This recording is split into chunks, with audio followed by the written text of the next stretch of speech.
모든 말씀을 예수님의 이름으로 기도드렸습니다. 아멘. 여러분, 생텍쥐페리라는 그 작가가 있는데요. 그는 어린 왕자라는 책을 썼습니다. 그 책에 보면은 마치 모자처럼 생긴 뱀의 그림이 나옵니다. 이 어린 왕자는 이 그림을 사람들에게 보여주면서 이 모든 사람들에게 이 모자의 그림이 어떤 것이냐고 물어봤을 때에 많은 사람들은 다 모자라고 말하는 거예요. 그런데 이것은 코끼리를 잡아먹은 뱀의 그림이었고 또 결국은 뱀을 그린 것이라고 어린 왕자가 아무리 설명을 해도 어른들은 귀담아 듣지 않습니다. 어른들의 생각에는 뱀은 길고 가늘게 생겼지 모자처럼 생기지 않았다는 것이 그들의 말이었습니다. 그들의 주장이었습니다. 그들의 판단이었습니다. 어린 왕자는 코끼리를 잡아먹은 뱀을 그렸고 따라서 그 그림은 뱀의 그림이었지만 결국은 뱀의 그림이라는 생각을 어른들에게서 찾아 듣지 못했습니다. 이 이야기는 무엇을 말하는가? 사람들이 가지고 있는 지식이라는 것이 때로는 사람들을 틀 속에 가두어서 편협하고도 어리석게 만들 수 있다는 이야기입니다. 예수님은 주로 벳세다와 가버나움과 그리고 고라신이라는 이 세 곳에서 가장 많은 사역을 하셨습니다. 이 세 성읍은 모두 갈릴리에 속한 곳으로서 공생애의 예수님의 대부분 그 사역지였던 것입니다. 특히 그 중에서도 가버나움은요 예수님의 중심 사역지였기 때문에 예수님께서 선교 대상으로 삼았던 고을들이 예수님을 배척하거나 비난했기 때문에 책망한 것이 아니라 예수님께서 화가 있을진저 라고 책망하신 이유는 예수를 믿지 않았던 까닭이었습니다. 마태복음 11장 17절에 보면요 예수님께서는 이 시대의 사람들을 이렇게 표현했습니다. 같이 한번 읽어봅니다. 이르되 우리가 너희를 향하여 피리를 불어도 너희가 춤추지 않고 우리가 슬피 울어도 너희가 가슴을 치지 아니하였다 함과 같도다. 예수님의 당시에 많은 사람들이 슬픔을 전하고 기쁨을 전하여도 함께 같이 마음이 동요되지 않는다는 얘기입니다. 너희의 메마른 그리고 강팍한 마음을 예수님께서는 저렇게 표현하셨습니다. 예수님은 자신이 하나님의 아들로서 너희가 그토록 기다리고 기다렸던 이가 바로 내니라 라고 말씀하셨지만 그리고 수많은 하나님의 신적인 모습을 잘 드러내 주었지만 도무지 그들은 받아들이지 않았습니다. 예수님께서 원하시는 것은 회개를 촉구하였습니다. 나는 하나님의 아들이야. 너희는 그러니까 하나님께 돌아와 이걸 요구하였지만 그들은 회개하지 않았어요. 하나님께 돌아오지 않았어요. 신적인 요소들만 보고 와 죽은 선지자가 살아났다. 세례 요한이 다시 살아났나? 엘리야가 살아났나? 신적인 요소들을 바라보면서 감동은 했지만 그들의 마음이 하나님 앞에 돌아오지 않았다는 얘기입니다. 그래서 예수님이 이처럼 도무지 회개하지 않는 이 세 성에 대해서 24절에 심판날에 너희가 소돔과 고모라 사람보다 더 큰 고통이 있을 것이라고 책망하십니다. 이 말씀은 오늘 우리들은 어떻게 받아들여서 이 말씀이 내 말씀으로 교훈을 삼을 것인가? 여러분 우리 교회같이 하나님의 신적인 많은 역사를 본 교회도 없으리라고 저는 생각합니다. 우리 교회처럼 하나님을 살아계신 하나님이라고 많이 제가 외쳤었고 부족하지만 최선을 다해서 살아계신 하나님을 증거하려고 정말 많이 노력했습니다. 그리고는 하나님의 사랑을 증거하기 원하였고요. 예수 그리스도가 나의 구주이심을 수없이 증거하였습니다. 교회는 다니고 있으나 예수 그리스도를 나의 구원의 주로 여기지 않은 심령들이 예수님께서는 책망하시는데 아무리 내가 너희에게 이런 말을 전했지만 아무리 내가 하나님의 살아계신 독생자 아들로서 너희를 위하여서 이 땅에 내려왔으며 수많은 기적을 나타내주고 심령을 읽어가고 아픔을 이해해주면서 눈물을 닦아주고 어려운 문제를 해결해주고 엄청나게 하나님의 많이 살아계심을 나타내 주었지만 아직도 심령들이 강팍하고 아직도 하나님 앞에 온전히 돌아오지 못했다면 오늘 저희들에게 오늘 예수님께서는 화 있을진저 세밭 교인들아 화 있을진저 세밭 너희요. 이렇게 만약에 부르신다고 우리에게 말씀하신다면 저 여러분은 어떻게 이 말씀을 받아들여야 할 것인가? 이렇게 우리를 부르신다면 예수를 교회를 다니고 있지만 온전하게 회개하지 않는 성전 뜰만 밟은 사람들아 라고 말씀을 하신다면 수많은 기적을 맛보았으나 진정한 회개가 이루어지지 않은 사람들아 라고 말씀을 하신다면 이렇게 우리는 이 말씀을 재해석해서 받아들여야 될 것입니다. 왜 그들은 그런 어리석은 삶을 선택했을까요? 그것은 자신들 스스로가 지혜 있다고 생각한 큰 교만함 때문이라고 예수님은 23절과 25절에 말씀하셨는데요. 23절과 25절을 봐볼까요? 가버나움아 네가 하늘까지 높아지겠느냐? 음부에까지 낮아지리라. 네가 행한 모든 권능을 소돔에서 행하였더라면 그 성이 오늘까지 있어지리라. 25절 그때 예수께서 대답하여 이르시되 천지의 주제이신 아버지여 이것을 지혜롭고 슬기 있는 자들에게는 숨기시고 어린 아이들에게 나타내심을 감사하나이다. 28절로 30절 그리고 이어서 이렇게 말씀하셨습니다. 수고하고 무거운 짐진 자들아 다 내게로 오라. 내가 너희를 쉬게 하리라. 나는 마음이 온유하고 겸손하니 나의 멍에를 메고 내게 배우라. 그리하면 너의 마음이 쉼을 얻으리니 이는 내 멍에는 쉽고 내 짐은 가벼움이라 하시니라. 수고하고 무거운 짐진 자들아 이 수고하고 무거운 짐이 어떤 짐이었을까요? 이 수고하고 무거운 짐은요 그들이 뭔지 알았던 23절에 보니까 어린아이 같은 자는 어린아이 같은 자 25절이죠. 이것을 슬기 있는 자들에게는 숨기시고 어린아이들에게 나타내 여기서 말하는 어린아이들이 무엇인가요? 즉 말하면 하나님에 대해서 잘 모르는 사람들을 이야기하는 것입니다. 율법을 잘 알지 못하는 사람들 율법을 잘 지키지 않은 사람들 율법이 자신들을 구원해 줄 것이라고 생각한 유대인들 율법사들 제사장들 이런 사람들에게는 지혜 있는 사람이라고 예수님은 표현하셨고 율법에 대해서 잘 모르는 사람들은 어린아이라고 이렇게 표현하셨습니다. 이처럼 예수님께서는 구원해 주러 이 자리에 이 땅에 오셨지만 그들은 예수님을 구원해 주러 섬기지 않았습니다. 요한복음 11장 1절로 44절로 보면요. 여러분 요한은 나사로의 죽음을 기록해 놓았는데요. 어쩌면 지금도 유대인들은 죽은 자와 같이 무덤에 머물러 있을 것이라는 생각을 해봅니다. 썩어서 냄새나는 송장에서 나사로야 나오너라 라고 명령을 하였는데요. 요한복음 11장 38절로 44절 한번 봐보겠습니다. 같이 읽어봅니다. 시작. 이에 예수께서 다시 속으로 비통히 여기시며 무덤에 가시니 무덤이 굴이라 돌로 막았거늘 예수께서 이르시되 돌을 옮겨놓으라 하시니 그 죽은 자의 누이 마르다가 이르되 주여 죽은 자가 나흘이 되었는데 벌써 냄새가 나나이다. 예수께서 이르시되 내 말이 네가 믿으면 하나님의 영광을 보리라 하지 아니하였느냐 하시니 돌을 옮겨 놓으니 예수께서 눈을 들어 우러러보시고 이르시되 아버지여 내 말을 들으신 것을 감사하나이다.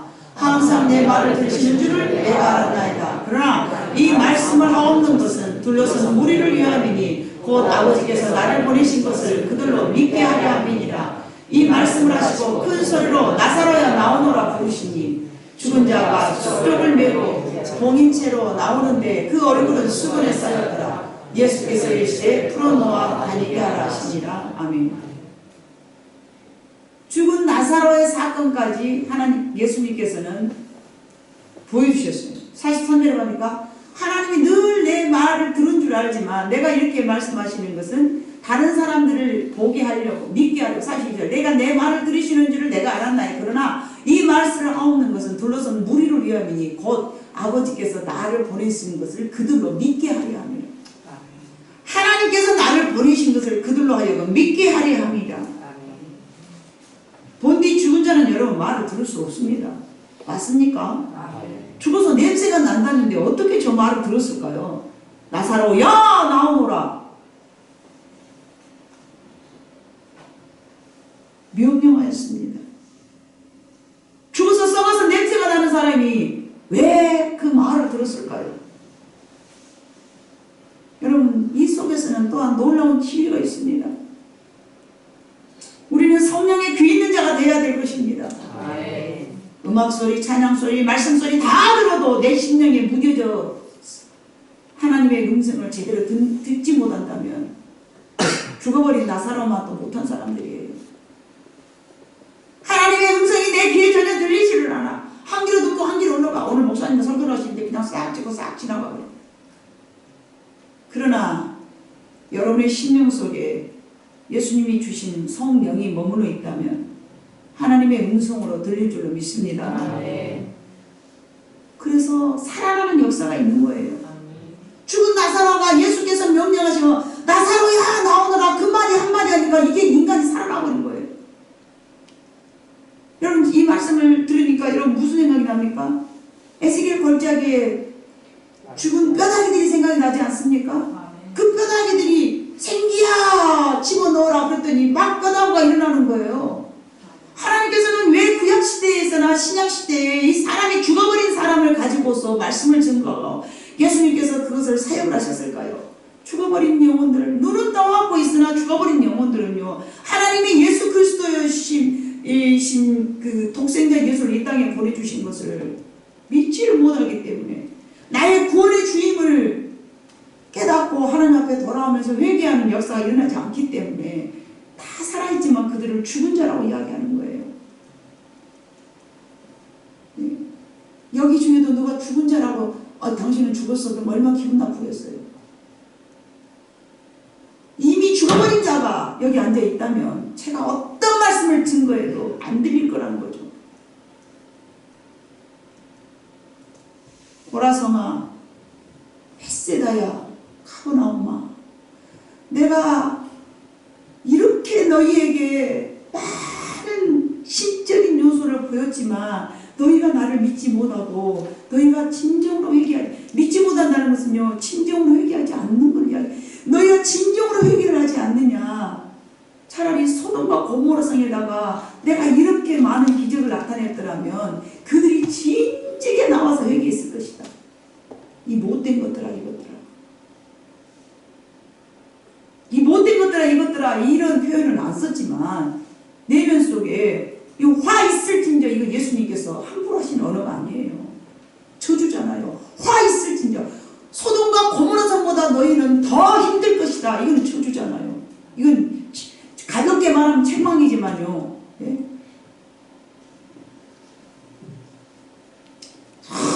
하는 맹인들을 보게 하고 나병 환자를 깨끗하게 씻어주면서 하나님의 살아계심을 수없이 보여주셨지만은 아직도 자기의 완고한 옛것을 부둥고 살면서 이것이 옳아 습관적으로 하나님의 말씀을 쫓는 것보다는 내 습관이나 내 살아왔던 경험에 의하여서 그게 옳다라고 주장한다면 그게 화 있을진저 고라시나 화 있을진저 벳세다야 그게 아니고 무엇이란 말입니까? 유대인들에게는 이렇게 호통을 치면서 하나님께서 예수 그리스도를 통하여서 말씀을 전하셨으니까 그래요 그것들 참 밀어내. 그 밀어낸 것이 저와 여러분이에요. 다른 사람들이 아니에요. 그것들이 밀어내라고 우리는 말씀을 그들에게 전한 게 아니고 적용시키는 게 아니에요. 이 말씀을 항상 나에게 적용을 시켜야 되는 거예요. 아직도 내가 변화되지 않은 게 무엇인가? 아직도 내가 이 말씀대로 살지 못한 게 무엇인가? 아직도 예수님께서 나사로야 라고 부르시는데 아직도 못해요 안 해요. 저는 내 방법대로 살 거예요. 그러면서 하나님 저한테 말씀 주세요. 뭔 말씀? 내 귀에 달달한 말씀이요. 내가 원하는 거 주시란 말이에요. 내가 원하는 거. 제가 어제 그런 거 달라고 그랬어요? 이거는 달라고. 제가 그랬어요. 제가. 하나님 이것 좀 주시라고요. 왜 내가 달라는 건 안 주시고 하나님은 저를 억지로 이렇게 끌고 가십니까? 그러나 지금 생각해 보면은 선하신 목자 저를 선한 길로 인도하셨습니다. 내가 살아가는 방법은요 죽음의 길을 선택했었고요. 내가 원하는 길은 사망의 음침한 골짜기였고요. 주님이 나를 인도하는 길은 생명의 길이며 선한 길이었음을 뒤늦게야 깨달았습니다. 여러분, 하나님의 말씀이 내 귓전에서 항상 자나 깨나 눈을 뜨나 앉으나 서나 앉으나 서나 주님 생각 앉으나 서나 주님 생각. 우리 이렇게 살아야 됩니다. 다 버리라 그랬잖아요. 너희가 나를 따르려면 다 버려라, 다 버려라. 심지어 부모도 버려라, 자식도 버려라.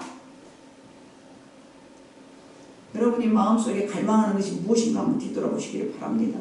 내가 무엇을 원하고 쫓아가는가? 정말 안지나서나 주님 생각만 여러분이 하고 계시는가? 외로워요, 외로워요. 왜 외로움을 내게 주셨을까요? 그 외로움 속에 주님을 모셔드리라고. 가난해요, 가난해요. 왜 가난을 주셨을까요? 가난 대신 주님을 부여잡으라고. 연약해요, 연약해요.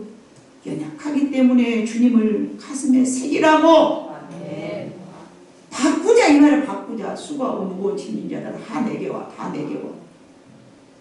근데 우리는 수고하고 무거운 짐을 가지고 주님 앞에 가는 게 아니고, 어떻게 하면 그 무거운 짐을 내 방법대로, 내 생각대로 내가 원하는 자리에 앉아보려고 몸부림을 치지 않습니까? 무시당한 사람은 높은 자리에 앉고자 원하고, 가난한 사람은 부자 되려고 길을 쓰고, 병약한 사람들은 건강하려고 평생을 이리 뛰고 저리 뛰며 좋은 거 먹어 쌓고, 외로운 사람은 어떻게 하면 저 사람이 내 마음을 한번 알아줘서 이 외로움을 좀 채워볼까 하고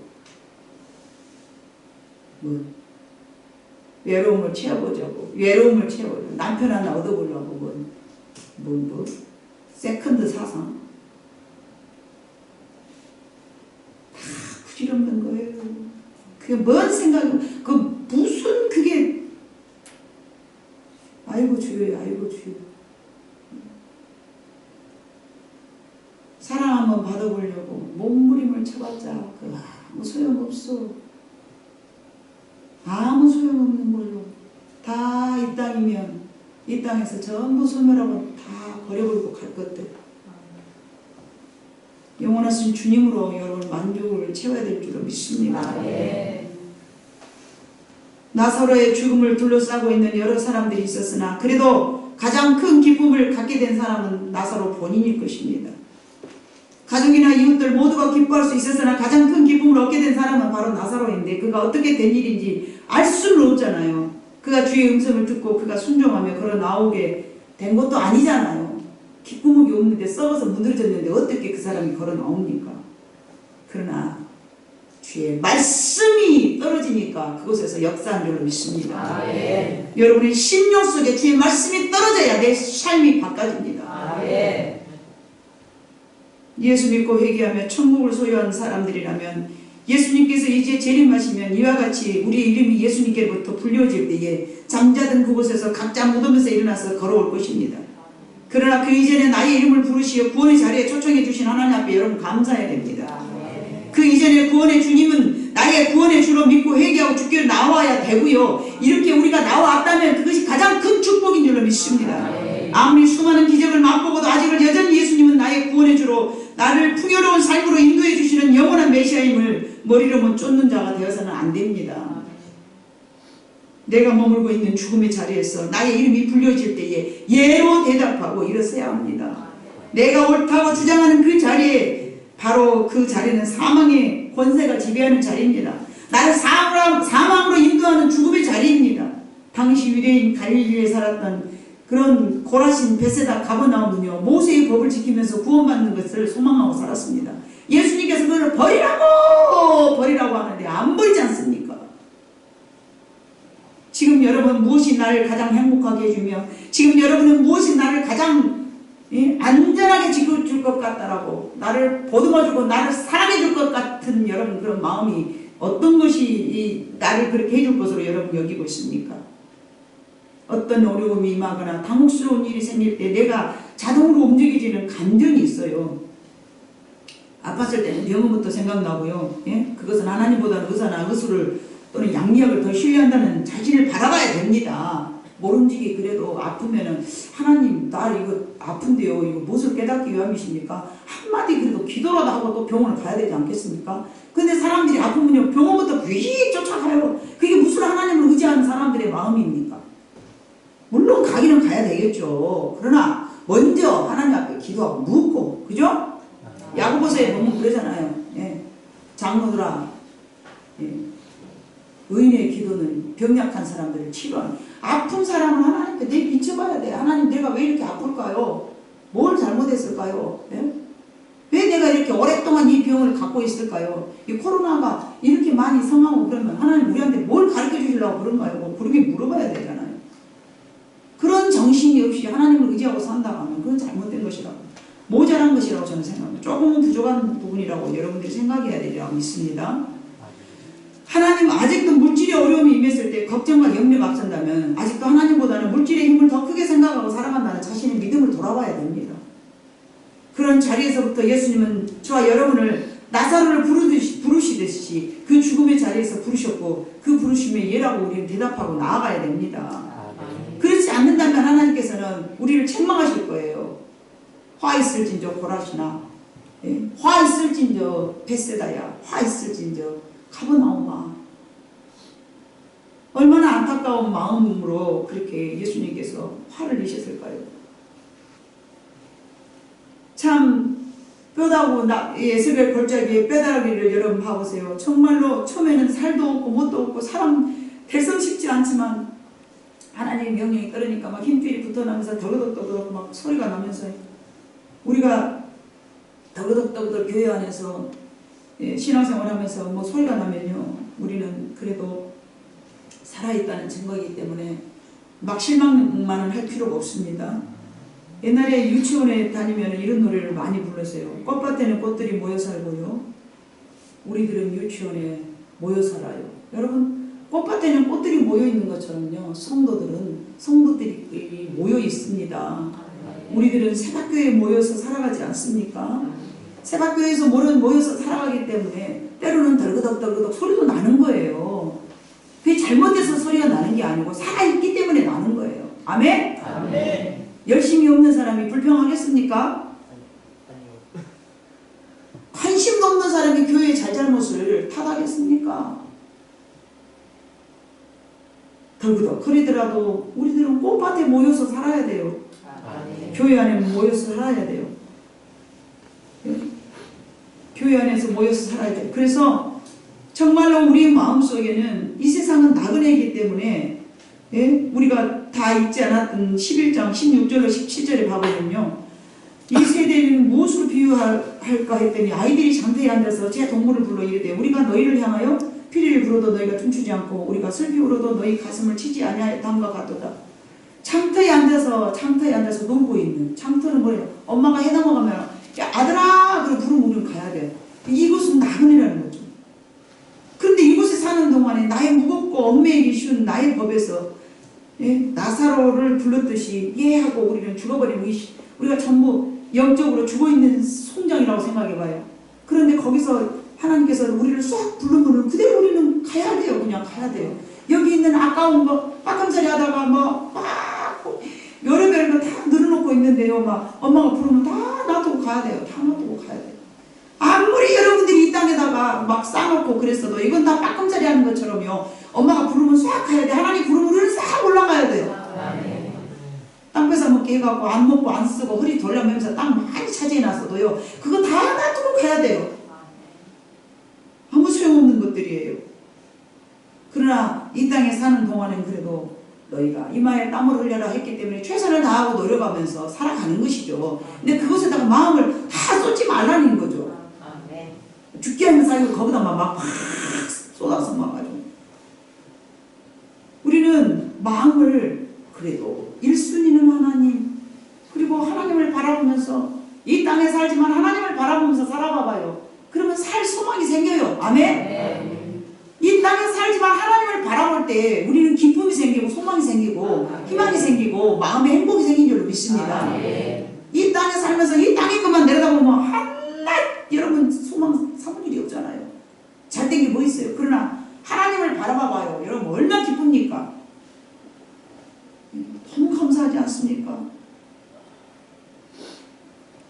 우리는 정말로 과거에 나사로와 같이 다 썩어 문드러진 악취나는 사람들이었잖아요. 썩어 문드러지고 송장 냄새에 확 변하는 인간이었잖아요. 인간 냄새 얼마나 났습니까? 그러나 하나님께서 부르셨기 때문에 그 부르심에 몸이 순종하여 우리가 하나님 앞에 나왔습니다. 요엘서 2장 14절로 16절에 봐보니까 이런 말씀이 있어요. 예, 같이 읽습니다. 시작.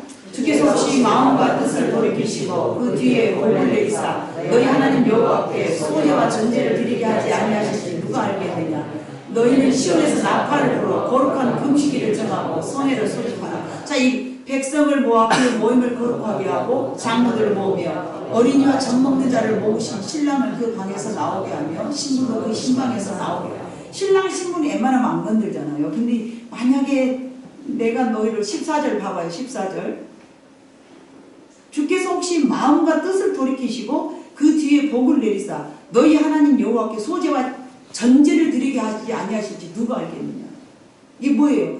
여러분이 하나님 앞에 지금 예배를 드리는 것은요, 하나님께서 우리가 멸망받아서 죽을 수밖에 없는 그런 이미 송장 냄새 펄펄 나는 그런 인생, 다 썩어서 문드러져본 인생인데 부르셨는 거예요. 부르셔. 그리고 뭐를 드리게 만들어요? 여호와께 뭐를 드리게 하는 거예요? 소제와 전제, 제사를 드리게 한단 말이에요. 오늘 이 예배가 여러분 앞에 하나님 앞에 드려지는 소제와 전제입니다. 하나님이 혹시 마음과 뜻을 돌이키시고, 자, 예배는 우리가 아무나 드리는 게 아니라 하나님의 그 마음과 뜻을 돌이키시고 우리로 하여금 복을 내리사 너희 하나님께, 이게 복 받은 사람만 하나님의 예배를 드리는 거예요. 복 받은 사람만. 아멘? 복 받은 사람만 하나님 앞에 저렇게 소제와 전제를 드리게 해요. 우리가 하나님 앞에 뭔가를 드린다는 것은 큰 복을 받은 사람들입니다. 죽었다 깨나도 안 한 사람들 있잖아요. 죽었다 깨나도 하나님 앞에 1원짜리 하나도 인색한 사람들 있잖아요. 그거는요, 아, 저 사람 왜 인색해? 할 거 없어요. 하나님이 뭘 안 주셔 그래요? 복을 안 주셨어요. 하고자 하는 마음이 없는 거예요. 얼마나 이게 불행인지 모릅니다. 그런데 하나님 앞에 막 봉사하고 싶어하고 막 하나님 나를 사용하여 주시옵소서 이런 마음이 막 뜨겁게 올라오는 것은요, 축복 중에서 놀라운 축복입니다. 네, 놀라운 축복이에요. 우리 어린 차우도요, 교회에서 뭐 시켜주면 막 기분이 막 나오고 입이 막 쫙 벌어져갖고 뭘 내가 해볼까 하고 난리를 쳐요. 근데 뭐 저 안 불러주고 뭐 안 시키잖아요. 그러면 입이 띠띠바래 나와갖고서 그게 복받은 놈이에요. 저놈이. 무엇을 어떻게 하나님 앞에 무엇을 좀 해볼까? 그걸 누가 시켜서 하겠습니까? 하나님이 주신 거예요. 저렇게. 저 마음에, 저 아이에게. 앞으로 크게 될 놈이에요. 학교에 가면 막 기를 주는가 봐요. 공부 못한다고. 썩을 놈들이. 기죽지 마라 참이야. 알았지? 공부 못해도 괜찮아. 하나님 앞에 전제와 소제를 드릴 줄 알면 축복받은 사람입니다. 무엇인지도 모르는 사람들이 뭐 애를 기죽이고 막, 응? 엄마 아버지 애 기죽이지 마세요. 애가 얼마나 하나님 앞에 드리려고 노력을 하냔 말이에요. 뭐만 시키면 애가 막 좋아가고 막 어쩔 줄을 몰라요. 그냥 하나님께 막 드리고 싶어가지고.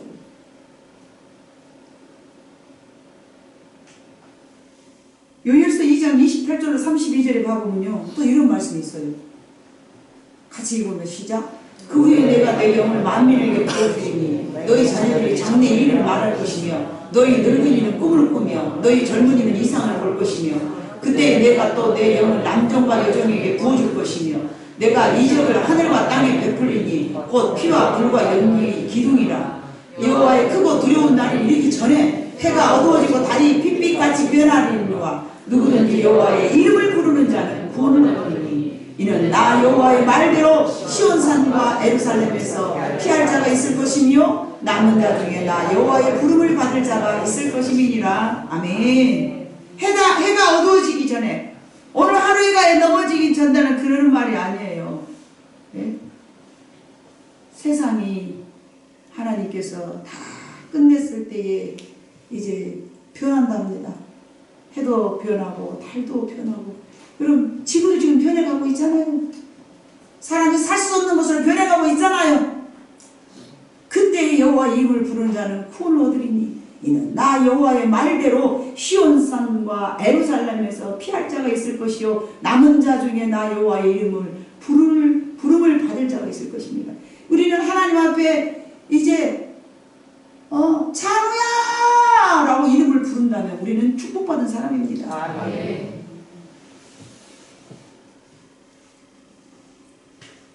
선한 목자이신 예수께서 내 삶에 선한 일이 이루어지도록 우리를 선한 길로 인도하시는 거예요. 이 선한 사업이라는 것은요, 구원을 이루며 살아가는 삶을 말한 거예요. 내가 자꾸만 옛날에는 야! 이러고 성질 냈는데 오늘은 아이고 성질 내면 안 되지. 이렇게 바꿔지는 것이 선한 사업이에요. 옛날에는 어메 물질이 없어서 나 폭폭침 나네. 근데 없어도 감사해야지. 이게 선한 사업인 줄로 믿습니다. 화 있을진저 고라서마 벳세다야 가브나움아 너희의 강팍함이 소돔보다 고모라보다 더하고 이 말씀이 우리에게 적용되지 않아야 됩니다. 오늘 우리에게 이 말씀을 하신다면 우리는 큰일입니다. 코로나가 큰일이 아니라 이 일이 큰일입니다. 우리는 말세론자는 아닐지라도 말세를 생각하면서 살아가는 것이 지혜롭습니다. 과유불급이라 이것이 너무 많으면 안 되겠지만 너무 지나치면 안 되겠지만 그러나 우리에게는 이런 마음을 갖고 산다면 유익한 마음인 줄로 믿습니다. 이 땅은 우리가 머물고 살아가는 영원한 초소가 아니기 때문에 나사로의 무덤과 같은 우리의 삶의 방법, 우리의 생각은 예수님께서 보실 때의 심히 안타까움입니다. 우리는 잘 살고 있다고 생각하나 예수님은 우리를 바라보면서 잘 못 산다고 말씀하신다면 큰 낭패입니다. 그것이야말로 실패한 인생인 줄로 믿습니다. 지금 여러분이 돈을 못 벌고 잘나 보이지 않아도 예수님의 말씀대로 여러분이 살아간다면 그것은 잘 살고 있고 성공한 인생인 줄로 믿습니다. 그것은 승리한 삶입니다. 세상에서 보여줄 것 없는 인생이라고 실패한 인생은 절대 아닙니다. 여러분의 마음속에 이 마음이, 이 말씀이 잘 박힌 못처럼 박아져야 될 것이라고 생각합니다. 그것은 사람들 앞에서의 모습이나 우리는 하나님 앞에서의 모습을 생각하고 살아가야 되기 때문에 세상 사람들은 우리를 바라보면서 하나 부러워하지 않아. 그러나 우리도 역시 너희들 보고 부럽지 않아 라는 마음을 갖고 살아야 되지 않겠습니까? 우리는 세상 백성이 아니고 마귀의 백성이 더욱더 아니기 때문에 돈이 없는 것은 불행한 삶이 아니라 조금 불편한 삶인 줄로 믿습니다. 내가 하나님을 찬미하고 예배하고 경외한다면 성공한 삶이고 축복의 삶입니다. 그 하나님이 결코 여러분을 행복한 그리고 영원한 것으로 인도하실 것입니다. 예수님의 책망을 기억하면서 얽매이기 쉬운 죄에서 우리는 벗어나야 될 것이며 우리의 법에서 예수님의 법으로 다시 바꿔야 될 것이며 멸망받지 않는 방법으로 우리는 책망받지 않는 삶으로 우리 자신 스스로가 늘 채찍질하면서 내가 머물러야 될 그곳에 서 있다면 고라시나 벳세다야 가버나움아 책망받지 않는 그런 자리에 여러분이 서 있기를 오늘도 소망하면서 하나님 앞에 감사하며 찬양하면서 승리한 나의 인생을 머나먼 천국을 생각하면서 여러분이 계산할 때에 하나님 그래요 사람들에게 보여줄 것은 없지만 내가 잘 산 것 같습니다 라는 기쁜 마음으로 오늘도 하루를 잘 마감하시고 영의 양식으로 삼아가시기를 주님의 이름으로 축복합니다. 기도하시겠습니다. 사랑 많으신 아버지 하나님 참으로 감사합니다. 예수님께서 그렇게 많은 기적을 행하셨지만